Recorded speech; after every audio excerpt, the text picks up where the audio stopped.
रामायण में कैकई को अक्सर एक खलनायिका के रूप में दिखाया गया, लेकिन एक सवाल जिससे हम हमेशा भागते रहे, कैकई ने राम का वनवास 14 साल का ही क्यों मांगा? न 10, न 12, न आजीवन, सिर्फ 14 साल।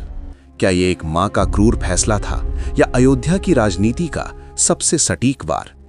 आज स्टोरी सिन एडी कैकई के फैसले के पीछे छुपी असली गणना को उजागर करेगा। कैकई मूर्ख नहीं थी। रामायण में कैकई को भावनाओं में बहती दिखाया गया है, लेकिन ग्रंथों के अनुसार कैकई युद्ध नीति समझने वाली, राजनीति जानने वाली और निर्णय लेने वाली स्त्री थी। अयोध्या कांड में कैकई का संवाद बताता है वो जानती थी कब, क्या और कितना मांगना है। 14 साल एक आवेग नहीं था, एक गणित था। पहला कारण, राम को मारना नहीं था। अगर कैकई चाहती तो राम को आजीवन वनवास भी भेज सकती थी या फिर मृत्यु दंड तक की मांग कर सकती थी, लेकिन उन्होंने ऐसा नहीं किया। क्यों? क्योंकि राम की हत्या अयोध्या को जला देती। राम को हटाना था, शहीद बनाना नहीं। 14 साल इतना लंबा कि राम सत्ता से बाहर हो जाएं और इतना सीमित कि जनता विद्रोह न करे।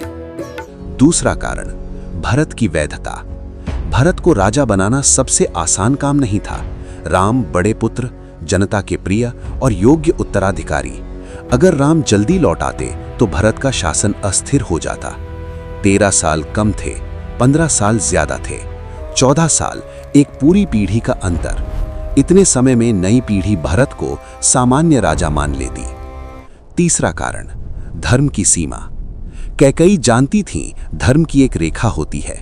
धर्मशास्त्रों में वनवास को एक दंड नहीं, तप का समय माना गया है। धर्म सूत्रों में 14 वर्ष एक पूर्ण तप चक्र माने जाते हैं। अगर वो इससे ज्यादा मांगती तो वो अधर्म की श्रेणी में आ जाती। कैकई ने धर्म को तोड़ा नहीं, धर्म की आड़ ली। चौथा कारण, ज्योतिष और समय। कुछ विद्वानों का मानना है कैकई का निर्णय ज्योतिषीय गणना से भी जुड़ा था। 14 एक विशिष्ट नंबर, 14 लोक, 14 मनु, चंद्रमा की 14 प्रमुख कलाएं, अर्थात 14 वर्ष एक पूर्ण चक्र। संभव है कैकई जानती हो राम लौटेंगे, लेकिन बदले हुए समय में। सबसे बड़ी गलत गणना, कैकई की गणना यहां चूक गई। उन्होंने सोचा 14 साल राम को भुला देंगे, लेकिन 14 साल ने राम को कहानी से किंवदंती बना दिया। राम गए राजकुमार बनकर और लौटे इतिहास बनकर। निष्कर्ष, कैकई विलन नहीं थी।